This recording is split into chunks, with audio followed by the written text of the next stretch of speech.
ನನ್ನನ್ನು ಕೆಲಸದಿಂದ ತೆಗಿತೀಯಲ್ಲ? ನೀವು ತಪ್ಪು ಮಾಡಿದ್ರಿ ಅಲ್ವಾ ವಿನಯ್?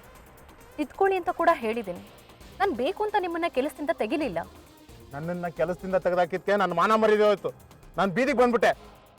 ಅದಕ್ಕೆ ಇವತ್ತು ನಿನಗೆ ತಕ್ಕ ಶಾಸ್ತಿ ಮಾಡ್ತೀನಿ.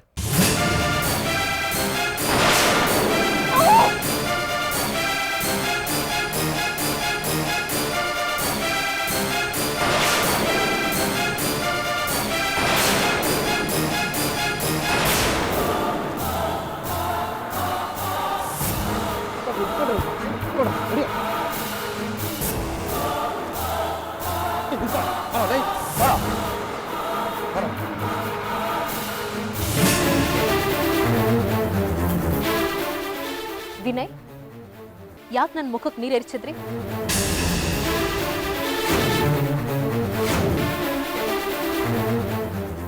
ಏನಾಗಿದೆ ನಿಮಗೆ? ನಾನೆಲ್ಲೋ ನೀವು ನನ್ನ ಮುಖಕ್ಕೆ ಆಸಿಡ್ ಹಾಕಿದ್ರಿ ಅಂತ ಅಂದ್ಕೊಂಡೆ. ನೀವು ಅಷ್ಟೊಂದು ಕಟುಕ್ರಲ್ಲ. ನೀರು ಎರಚಿ ಸುಖ ಕಾಣ್ತೀರಾ ಅಲ್ವಾ? ಒಂದು ಕೆಲಸ ಮಾಡಿ, ಅದೆಷ್ಟು ಬೇಕೋ ಅಷ್ಟು ನೀರು ಎರಚಿ. ಆಗ್ಲಾದ್ರೂ ನಿಮ್ಮ ಮನಸ್ಸಿಗೆ ಸಮಾಧಾನ ಆಗ್ಬೋದು.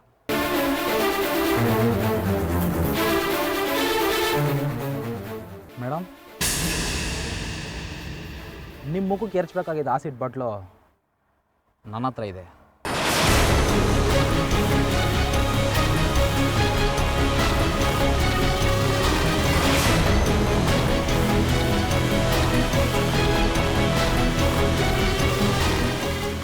ರಾಜು, ಏನು ಹೇಳ್ತಾ ಇದ್ದೀರಾ?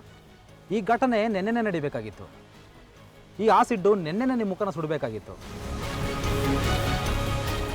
ಆದರೆ ನೆನ್ನೆ ನಿಮ್ಮ ಟೈಮು ತುಂಬ ಚೆನ್ನಾಗಿತ್ತು. ಕಾಲ ಕೂಡ ಬರಲಿಲ್ಲ, ಮಿಸ್ ಆಗೋಯ್ತು. ನೆನ್ನೆ ಇವನು ಆಸಿಡ್ ಬಾಟ್ಲು ತಂದಿದ್ದನ್ನು ನಾನು ನೋಡಿದೆ. ಇವತ್ತು ಮತ್ತೆ ಈ ಪ್ರಯತ್ನಕ್ಕೆ ಬಂದಾಗ ಆಸಿಡ್ ಬಾಟ್ಲನ್ನ ತೆಗೆದು ನೀರು ಬಾಟ್ಲು ಇಟ್ಟಿದ್ದು ನಾನೇ ಮೇಡಮ್.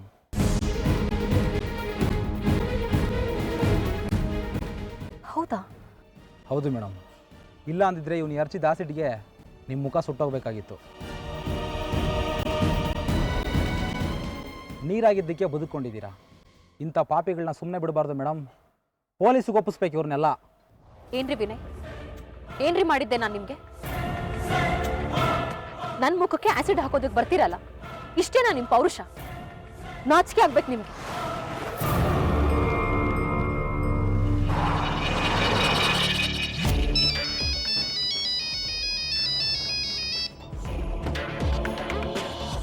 ತಗೊಳ್ಳಿ ಮೇಡಮ್.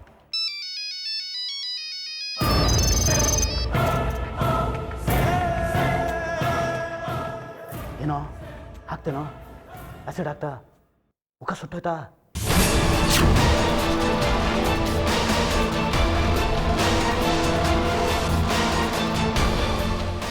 ನೀನು ಎಸ್ಕೇಪ್ ಆದ್ಯಾ? ಮಾತಾಡೋ. ಇಲ್ಲ, ಈ ಸಾರಿನೂ ಫೇಲ್ ಆಯ್ತು.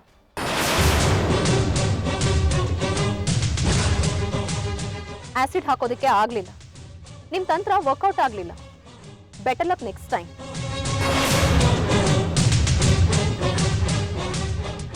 ನಿಮ್ ವಿನಯ್ ಈಗ ಪೊಲೀಸ್ ಅತಿಥಿ ಆಗ್ತಿದ್ದಾನೆ. ಬೇರೆ ಇನ್ನೇನಾದ್ರೂ ಯೋಚನೆ ಮಾಡಿ. ನಿಮ್ ಕ್ರಿಮಿನಲ್ ಮೈಂಡ್ಗೆ ಹೊಳಿಬಹುದು.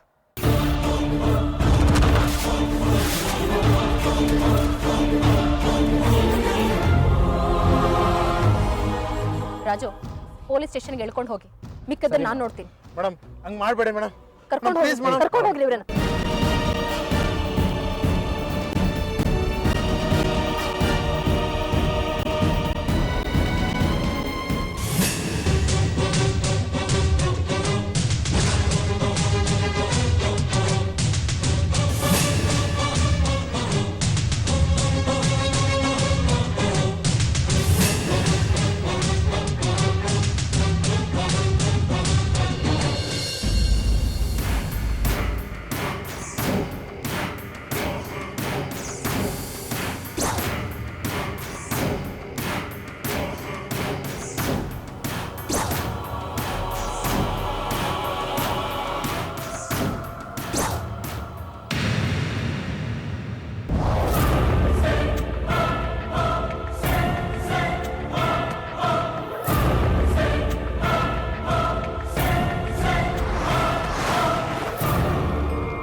ಸರ್, ಪಾಪ ಏನೇನೋ ಆಸೆ ಇಟ್ಕೊಂಡಿದ್ರಿ.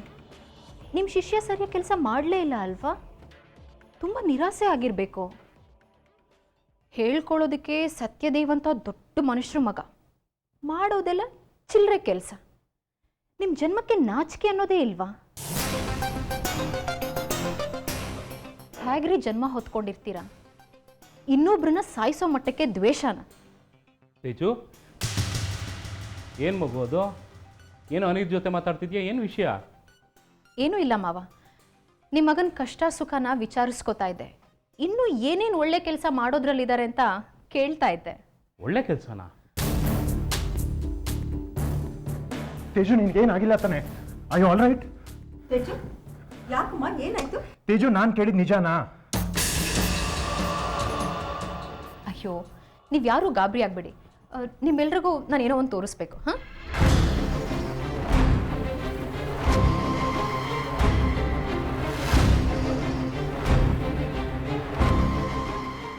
ಇದೇನು ಮಗು, ಏನೋ ತೋರಿಸ್ತೀನಿ ಅಂತ ನೀರಿನ ಬಾಟಲ್ ತೆಗಿತಿದ್ಯಾ?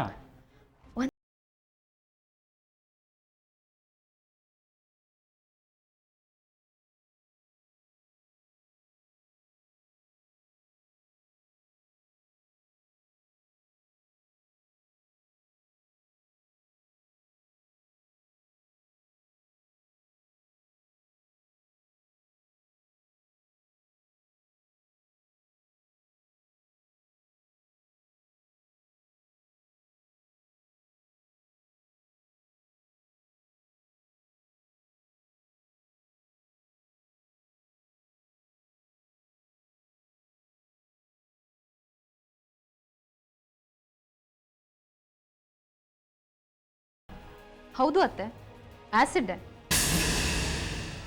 ನೋಡಿ, ಬಟ್ಟೆ ಮೇಲೆ ಹಾಕಿದ ತಕ್ಷಣ ಅದು ಹೇಗೆ ಸುಟ್ಟು ಕರ್ಕಲಾಯ್ತು ಅಂತ. ಅಲ್ಲಮ್ಮ, ಇದನ್ನ ಯಾಕೆ ಮನೆಗೆ ತರಕ್ಕೆ ಹೋದೆ? ನನಗಿದ್ರ ಪರಿಚಯನೇ ಇರಲಿಲ್ಲ ಅತ್ತೆ. ಇವತ್ತು ನನ್ನ ಅದೃಷ್ಟ ಚೆನ್ನಾಗಿತ್ತು. ಇದೇನಾದರೂ ನನ್ನ ಕೈ ಕೊಟ್ಟಿದ್ದಿದ್ರೆ ಇದೇ ಆ್ಯಸಿಡ್ ಇವತ್ತು ನನ್ನ ಮುಖ ಸುಡ್ತಾ ಇತ್ತು.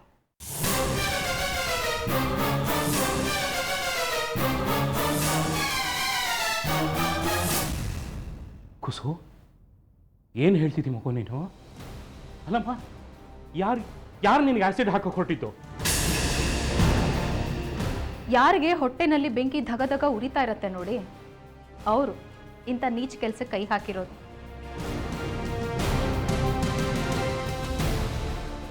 ನನ್ನ ಮುಖ ಸುಟ್ಟು ಹೋಗಿ ನಾನು ನೋವಿನಲ್ಲಿ ವಿಲವಿಲ ಅಂತ ಒದ್ದಾಡೋದನ್ನು ಅವರು ನೋಡಬೇಕಾಗಿತ್ತು.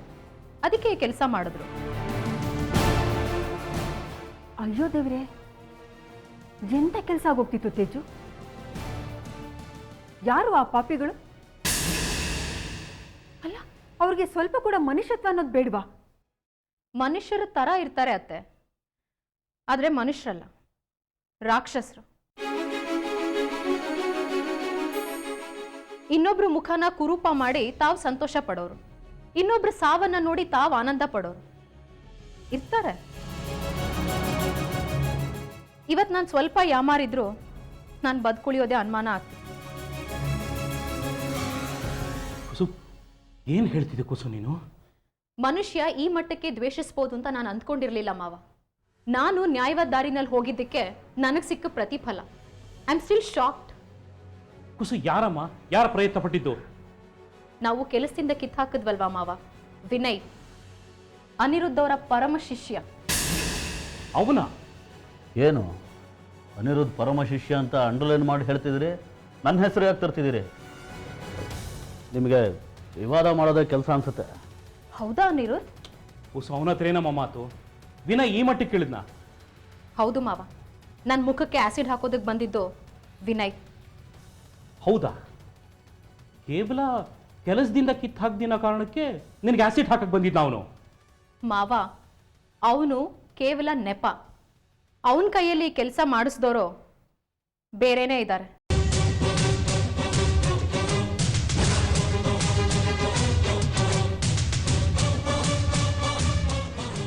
ಯಾರ ಮಗು? ಯಾರು ಈ ಮಟ್ಟಕ್ಕೆ ದ್ವೇಷ ತೀರಿಸ್ಕೊಳಕ್ ಹೊರಟಿರೋದು ನಿನ್ ಮೇಲೆ? ಯಾರು ಹೇಳು? ಅವ್ರನ್ನ ಬಿಡೋದು ಬೇಡ. ಯಾರಾದರೂ ಆಗಿರಲಿ ಮಾವ, ಆದರೆ ಮನುಷ್ಯರಂತೂ ಅಲ್ಲ. ನನಗೆ ಈ ಮಟ್ಟಕ್ಕೆ ನೋವು ಕೊಟ್ಟು ತಮ್ಮ ದ್ವೇಷ ತೀರಿಸ್ಕೊಂಡು ಸುಖ ಕಾಣೋದಕ್ಕೆ ಹೊರಟಿದ್ರು. ಆದರೆ ಅವ್ರ ಆಸೆ ಕೈಗೂಡಲಿಲ್ಲ. ಪಾಪ ನಿರಾಶೆ ಅನುಭವಿಸ್ತಾ ಇದ್ದಾರೆ. ಅಕ್ಕ, ನನಗನ್ನಿಸ್ತಾ ಇದೆ ನೀವು ಮತ್ತೆ ಆಫೀಸಿಗೆ ಹೋಗಕ್ಕೆ ಶುರು ಮಾಡಿದ್ದೆ ಇದಕ್ಕೆಲ್ಲ ಕಾರಣ ಅಂತ. ಆಫೀಸ್ ವಿಚಾರದಲ್ಲಿ ನಿಮ್ಗೆ ಶತ್ರುಗಳು ಜಾಸ್ತಿ. ನೀವು ಹುಷಾರಾಗಿರ್ಬೇಕಕ್ಕ. ಅಕಸ್ಮಾತ್ ಈಗ ನಿಮ್ಮ ಮುಖಕ್ಕೆ ಬಿದ್ದಿದ್ರೆ ನನಗೆ ನೆನೆಸ್ಕೊಂಡ್ರೇ ಜೀವ ನಡುಗ್ತಿದೆ ಅತ್ತೆ. ಆ ಪಾಪಿಗಳು ಉದ್ಧಾರ ಆಗಲ್ಲ. ಆದರೆ ನೀವು ಹುಷಾರಾಗಿರ್ಬೇಕಕ್ಕ. ಬಹುಶಃ ನಿನ್ನಂಥವ್ರ ಹಾರೈಕೆ ಅನ್ಸತ್ತೆ ಜಾನು, ನನ್ನನ್ನು ಉಳಿಸ್ಬಿಟ್ಟಿದೆ. ಆಫೀಸ್ನಲ್ಲಿ ಕೆಲಸ ಮಾಡ್ತಾ ಇದ್ದಿದ್ದು ಒಬ್ಬ ಹುಡುಗ ಆ್ಯಸಿಡ್ ಬಾಟ್ಲನ್ನು ಬದಲಾಯಿಸಿ ಆಗ್ತಾ ಇದ್ದಿದ್ದ ಪ್ರಮಾದನ ತಪ್ಪಿಸಿದ್ದಾನೆ. ಅದೇನೋ ಹೇಳ್ತಾರಲ್ಲ, ಕೊಲ್ಲೋನೊಬ್ಬ ಆದರೆ ಕಾಯೋನೊಬ್ಬ ಇರ್ತಾನೆ ಅಂತ. ಅದಕ್ಕಿದೆ ಸಾಕ್ಷಿ. ಅಲ್ಲ, ಅವನನ್ನ ಸುಮ್ಮನೆ ಬಿಟ್ಬಿಟ್ರಾ? ಅಲ್ಲ, ಅವನಿಗೆ ಮನುಷ್ಯತ್ವ ಅನ್ನೋದಿಲ್ವಾ? ಅಲ್ಲಮ್ಮ, ನಿನ್ನ ಗ್ರಹಚಾರ ಸರಿಗಿಲ್ದಿದ್ರೆ ಎಂಥ ಅನಾಹುತ ಆಗ್ತಿತ್ತು. ಅವನನ್ನ ಪೊಲೀಸರಿಗೆ ಹಿಡ್ಕೊಡ್ಬೇಕಿತ್ತು. ಹೇಗೆ ಬಿಡ್ತಾರೆ ಅತ್ತೆ? ಜನ ಸುತ್ತುವರೆದು ಅವನನ್ನು ಹಿಡಿದ್ರು. ಈಗ ಅವನು ಪೊಲೀಸ್ ಅತಿಥಿ ಆಗಿದ್ದಾನೆ. ಪೊಲೀಸ್ನವರು ವಿಚಾರಣೆ ಮಾಡ್ತಿದ್ದಾರೆ. ಚೆನ್ನಾಗಿ ಒದ್ದು ಬಾಯಿ ಬಿಡಿಸ್ತಾರೆ.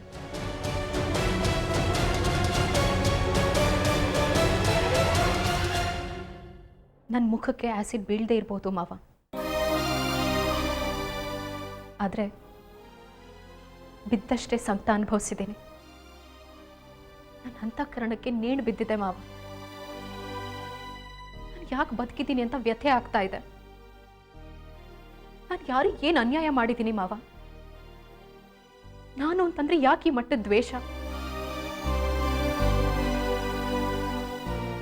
ಮನಸ್ಸಿಗೆ ತುಂಬಾ ನೋವಾಗ್ತಿದೆ ಮಾವ. Hurt, really hurt.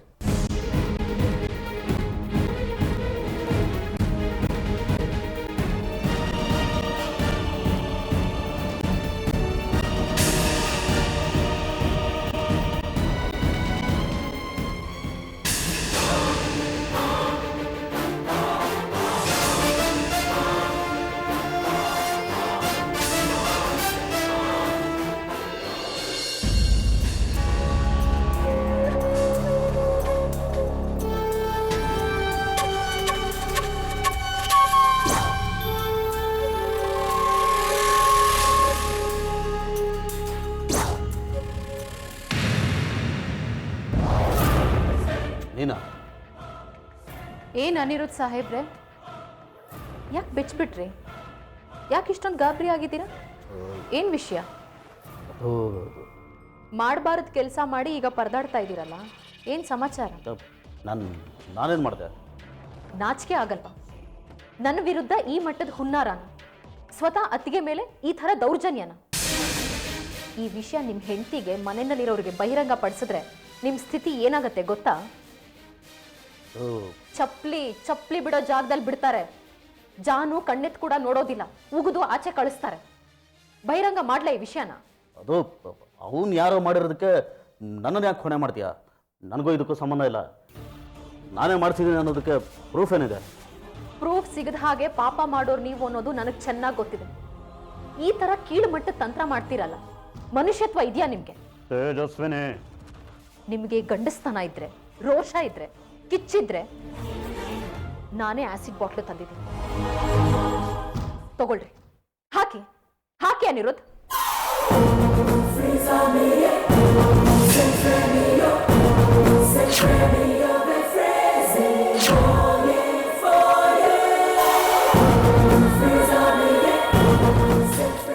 ಯಾಕೆ ಇನ್ನೊಬ್ರನ್ನ ಹೈರ್ ಮಾಡಿ ಅವನನ್ನ ಕಾಡಿಬೇಡಿ, ಅವನನ್ನ ಫಾಲೋ ಅಪ್ ಮಾಡಿ ನನ್ನ ಮುಖಕ್ಕೆ ಆಸಿಡ್ ಹಾಕೋ ವ್ಯರ್ಥ ಪ್ರಯತ್ನ ಮಾಡ್ತೀರಾ?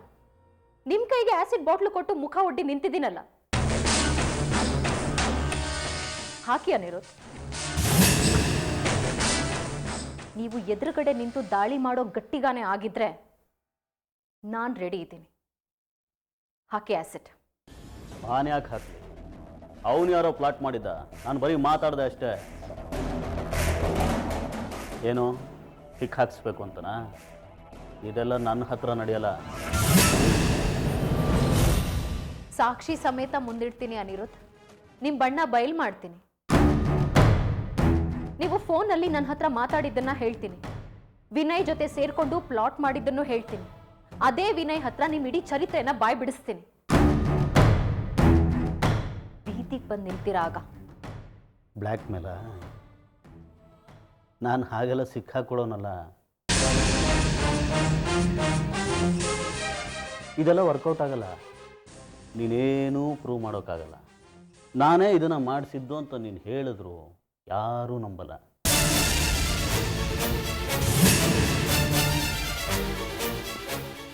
ಹಾಗೆ ಹೇಳೋಳೆ ಆಗಿದ್ರೆ ಆಗಲೇ ಹೇಳಿರ್ತಿದ್ದೆ, ಇಲ್ಲಿ ತನಕ ಬರ್ತಾ ಇರಲಿಲ್ಲ. ಈಗಲೂ ನಿನಗೆ ತಾಕತ್ತಿದ್ರೆ ಹೇಳು ನೋಡೋಣ. ಕರೀಲ? ಅಪ್ಪ ಅಮ್ಮ ಜಾನು ಎಲ್ಲರೂ ಕರೀಲ? ಹೇಳ್ತೀಯಾ? ಹೇಳು. ಹೇಳಲಾ? ಹೇಳೇ ಬಿಡ್ಲಾ? ಕರಿತೀರಾ ಎಲ್ರನ್ನು? ಆಫೀಸಿಂದ ಬರ್ತಿದ್ದ ಹಾಗೆ ನಾನು ಈ ವಿಚಾರ ತಿಳಿಸ್ಬೋದಾಗಿತ್ತು, ಆದರೂ ಸುಮ್ಮನೆ ಇದ್ದೆ. ಯಾಕೆ ಗೊತ್ತಾ? ಯಾಕೆ? ಸತ್ಯ ಗೊತ್ತಾದ್ರೆ ಮಾವ ಎದೆ ಒಡೆದು ಸತ್ತು ಹೋಗ್ತಾರೆ.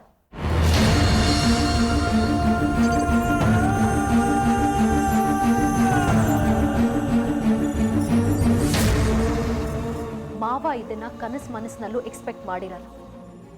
ತಾಯಿ ಸಮಾನವಾಗಿರೋ ಅತ್ತಿಗೆ ಮೇಲೆ ದಾಳಿ ಮಾಡಿಸ್ತಾನೆ ಅಂತ ಯೋಚನೆ ಕೂಡ ಮಾಡಿರಲ್ಲ. ಅವ್ರಿಗೆ ವಿಷಯ ಗೊತ್ತಾದ್ರೆ ಆಘಾತ ಆಗಲ್ವಾ? ಮೊದಲೇ ಹಾರ್ಟ್ ಪೇಷಂಟ್ ಅವರು. ಈ ವಿಷಯ ಗೊತ್ತಾದ್ರೆ ಅವ್ರ ಆರೋಗ್ಯದ ಮೇಲೆ ಗಂಭೀರವಾದ ಪರಿಣಾಮ ಬೀರತ್ತೆ ಅನ್ನೋ ಒಂದೇ ಒಂದು ಕಾರಣಕ್ಕೆ ಸತ್ಯ ಮುಚ್ಚಿಟ್ಟು ಸುಮ್ಮನಾಗಿದ್ದೀನಿ. ಅವ್ರ ಕಾರಣಕ್ಕೆ ಇವತ್ತು ನೀವು ಬಚಾವಾಗಿರೋದು, ಅದನ್ನ ಮರಿಬೇಡಿ. ಆಸ್ತಿ ಬೇಕಿತ್ತಾ? ಅಧಿಕಾರ ಬೇಕಿತ್ತಾ? ಬಾಯಿ ಬಿಟ್ಟು ಕೇಳ್ರಿ, ತಗೊಳ್ರಿ. ಅದು ಬಿಟ್ಟು ಕ್ರಿಮಿನಲ್ ದಾರಿ ಯಾಕೆ ಹಿಡಿತೀರಾ? ಈಗಾಗಲೇ ನನ್ನ ವಿರುದ್ಧ ತಂತ್ರ ಮಾಡೋದಕ್ಕೆ ಹೋಗಿ ಎಲ್ಲ ರಿವರ್ಸ್ ಆಗಿದೆ.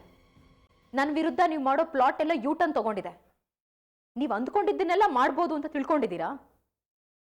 ಇದು ನಿಮ್ಮ ಮತ್ತೊಂದು ಸೋಲು, ನೆನ್ಪಿಡಿ.